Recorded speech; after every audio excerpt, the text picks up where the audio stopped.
तर सगळ्या माझ्या मैत्रिणींना श्री स्वामी समर्थ. तर बघा आमची सकाळ झालेली आहे आणि बघा हो काही राडा सारवण म्हणलं का नाही, मला असं डोक्याला टेन्शन येईल ना. आता लय दिवसापासून आता केलं चांगलं वाटतंय सारविल्यानंतर. बघा इकडे बघितल्यावर किती छान वाटायले. काल नव्हतं सारविलं, पण एक दिवस नाही सारवलं तर दुसऱ्या दिवशी असं उकरून दिसतं, असं पांढऱ्या चिकट होतंय आणि सरकरक दिसतंय. तर बघा किती सारविल्यावर किती भारी वाटतंय.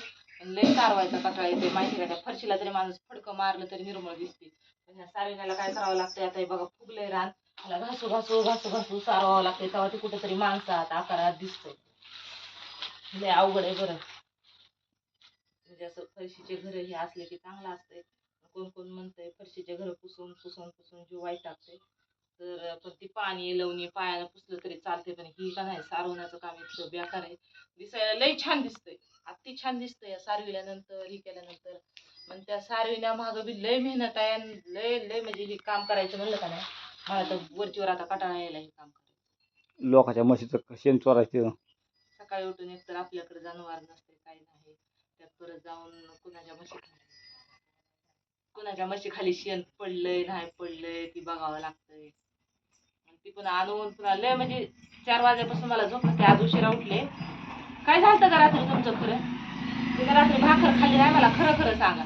तुम्ही माझ्या डोक्याला आधीच तर टेन्शन वाढवून ठेवलंय. एक कमी होतंय ते एक वाढविलंय. खरं खरं सांगा काय झालं रात्री? पप्पा काय विचारू पप्पाला, सांगा काय झालं. ती म्हणली भाजीत तिला काय म्हणलं, भाजीमध्ये काय तेल जास्त पडले काढा. आता ती वाचायचं कसं म्हणून मी म्हणलं राहू दे म्हणला का तुम्ही. म्हणला तुमच्या असल्या बोलल्यामुळे तर घरात भांडणं लागायची. तुमच्या वागण्यामुळे लागत नाही तर हा. तुम्ही लेकरायच्या तर महाग लागले, तिच्या तर महाग लागले दिसत.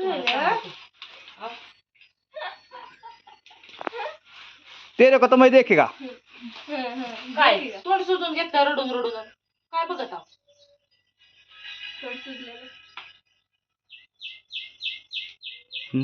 कालवा शेण आणि टाका साडा. तुम्हाला तीच कामा लावायच्या मार्गात आला तुम्ही.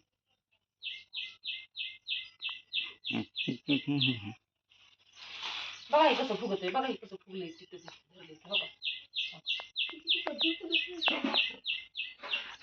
कसं उतरावं लागतंय काम आहे देवा. मी तर कोण्या कलियुगात जगते अजून मला कळना झाले. ह्या कलियुगाची मुलगी पण मला का नाही. ह्या नवऱ्यानं माझ्या मला निवळ आकार आकार आणून टाकलाय. मायबापाच्या इथं कधी सारवायचं होतं, मायबापाच्या इथं पण कधी आईनं सारवलेलं नाही. लय मोठे घर होते, त्याच्यामुळे फरशी पुसायचा लय उल्हास आला. फरशी मी गुडघ्यावर असं रांगो रांगो फरशी अशी ब्रशनं घासू घासू भिजू भिजू आई वडिलाच्या इथं धुत होते. आई वडिलाच्या इथं कसले घर होते, काय मजा होती ती.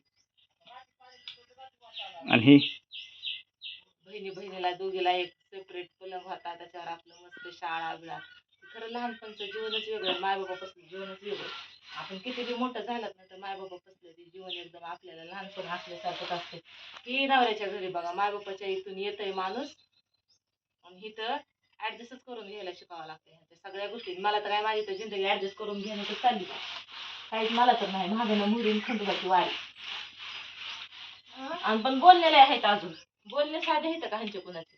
अगं माय फ्री डान्स करायला अजून ह्यांच्या बोलण्यानंच मी बोलायला शिकले बघा. मला बोलायला येत नव्हतं, काय नव्हतं. माझ्या तोंडावरची माशी उठत नव्हती, मी इतकी गरीब होते. खरंच बोलत नव्हती, कोणालाच काय बोलत नव्हती. किती खरं बोलतेस ग. 3 लेकरं होईपर्यंत ह्यांना कुणाला शब्दानं दुखलेलं नाही, कधी कुणाला उलट बोलले नाही, कधी कुणी काम सांगितलं त्या कामाला कधी नकार दिला नाही. जी कुणी माणूस काय जी सांगेल ती होच म्हणायचं आणि हाच म्हणायचं. कोणती गोष्ट नसली तरी कधी मागितली नाही हट्ट करून, कधी कोणत्या गोष्टी नाही. पण ज्या वेळेस मला सगळं समजलं, का समजलं मला, ज्यावेळेस माणूस बाहेरची दुनिया बघते ना त्यावेळेस माणूस हुशार होता. तसेच मी बी बाहेरची दुनिया बघितली, नवऱ्यानं दावली, जी दावली ती दावली नीट सांगलीच्या रानात नेऊन कामालाच लावली. खुरपा सकाळी 8ला 2ला. त्यावेळेस माझा मधवा पोरगा 6 महिन्याचा होता. त्याला घरी ठेवायचं मी रानात जायचं. आणि हे काय म्हणते तुम्ही काय कष्ट केले. कष्ट काय केले हे काय मलाच माहिती आहे मी कष्ट काय केले. ते ज्यानं कष्ट केले ना त्याच्या रागात खेळते, तिच्या हृदयात नुसतं असं खेळते. आणि ज्यानं नाही केलं ना ते फक्त बोलते. पप्पा अगं मी सांगितलं होते कामाला ह्यांच्या बरोबर. तर ह्यांचं अर्धा काम मी करत होते. मी रानात बी जायचं, तिथं राहायला घर होतं बरं छान. मग त्या घराला दररोज साफसफाई करायची, फरशी घासायची, दररोज मी कंटिन्यू फरशी घासायची.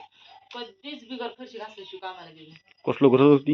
इतकं भारी घर होतं ना, लयच भारी घर होतं आणि मोठं लट होतं, वकारची वकार. मग त्या 3 म्हशी होत्या, मग ह्यांना कामाला होते. ह्यानं उठायच्या अगोदर मी माझं काम करून 3 म्हशीचं शेण काढायचं, शेण काढून त्याच्या खालचा खराटा मारायचा. रानात गेलं का, रानात गेल्याच्या नंतर तिकडच्या भागाला असा पाला काढायचा आहे. उसाचा पाला काढते आणि ती कुट्टी असते, त्या कुट्टीमध्ये पेंड्या घालून ती बारीक होऊन पडते, ती जनावरांना टाकते.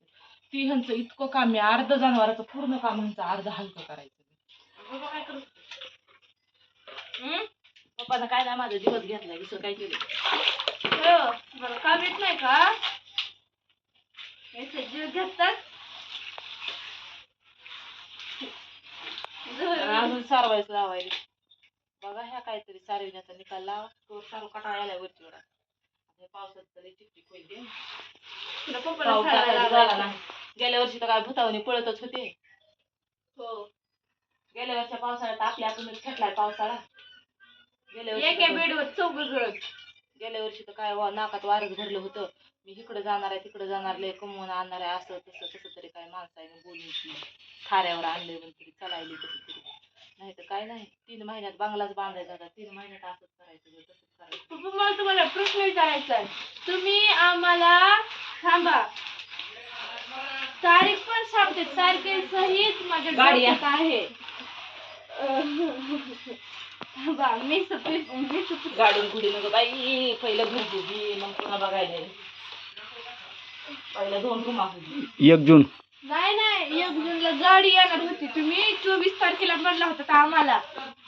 थांबा, अजून एवढा महिना जायचंय. 13 तारखेला 7 वाजून 29 मिनिटाला 39 सेकंदाला तुम्ही आम्हाला तसं म्हणला होता. आता की महिना जायचा आहे. स्वप्न बघा आणि भीक मागा.